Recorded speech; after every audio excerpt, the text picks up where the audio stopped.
broad brush across all genders, all sectors, all work. That doesn't reflect the different choices people make. And employers aren't, shouldn't be forced to pay a full-time salary to somebody who works part-time. You haven't come up with a solution to that, and you haven't addressed the problem with the figures, which is that no serious economist treats the gender pay gap as a problem to be solved. Good day, everybody. Welcome back to the Political Trends YouTube channel. In today's video, we will be taking a look at some of the best Milo Yiannopoulos moments that made him famous.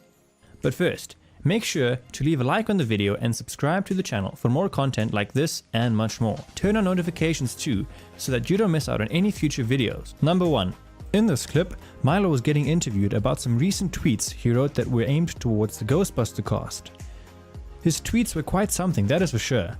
One of those tweets included him saying that the cast was, quote, fat and ugly. You can see that the interviewer was starting to get really angry. Take a look. You wrote a scathing review about Ghostbusters. I thought it was quite measured. It's just that everybody else was lying that they liked the movie when nobody really did. And then what happened?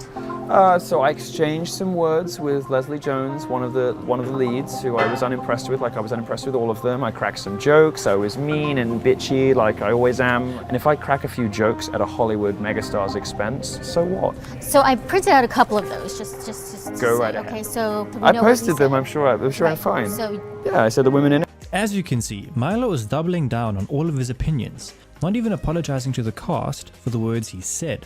This just goes to show that when Milo has an opinion, he won't let go of it.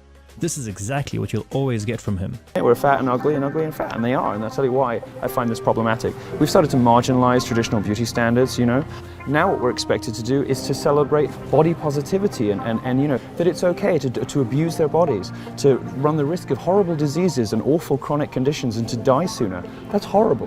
What I'm trying to do is draw attention to a critique of what's happening in mainstream beauty culture, and that comes from compassion about what the messages we're sending to young girls. So is that compassionate though, saying they're fat, ugly? The piece comes. Number 2. We start off with an incident where we see Milo get very angry. This is because there was someone who seemed to assume or insinuate that he was a white supremacist. You're about to see Milo absolutely fuming from what we just heard. Check this out. Come here and you have sort of under your breath, almost not as loudly as you said anything else, but under your breath you sort of said, oh, white supremacists, blah, blah, blah. You kind of wanted to get it under the radar. You wanted to say it without me having an opportunity to dispute it. F*** you. How f***ing dare you call me a white supremacist? You can see the person who accused him quickly became really uncomfortable when Milo went off at him. The guy got so uncomfortable that he wanted to leave, and Milo was baffled why he would want to leave without trying to justify what he just said. Milo at this point was having loads of fun toying with this guy. Oh, you're not leaving as well, are you? Oh, come on, they always leave. They always leave. Defend your allegation that I'm a white supremacist. Defend your allegation that I'm a white supremacist. Defend your allegation that I am a white supremacist. You call me a white supremacist. The man kept saying that Milo was a white supremacist, although Milo kept asking him to prove it. The man said that Milo keeps defending white supremacists, but what Milo said next was absolutely outrageous. No one could have prepared for what Milo was about to say. You have to hear it for yourself. Baby.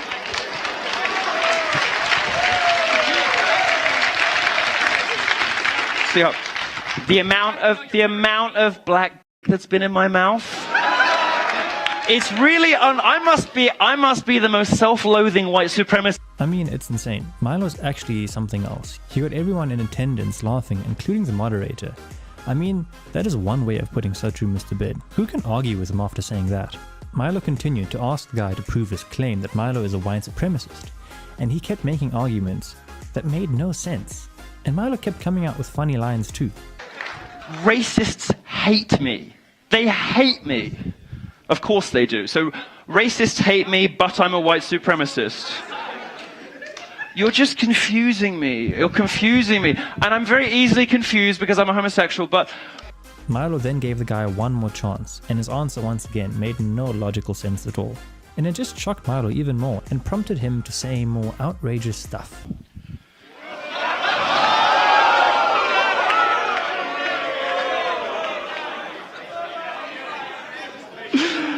All right, I think we've had enough fun at the expense of the disabled. Thank you very much. I'm sorry you're so stupid. Thank you. I think it's safe to say that Milo has quite the sense of humor. Number 3. Here we have more of Milo being really outrageous. He was doing an interview with Vice, and he was asked about his parents, and well, he said some pretty crazy things that you just have to hear. I think it's time for us to move on. There are no words for that one. Number 4. Milo was on Sky News where he took part in a debate about the pay gap when it comes to women.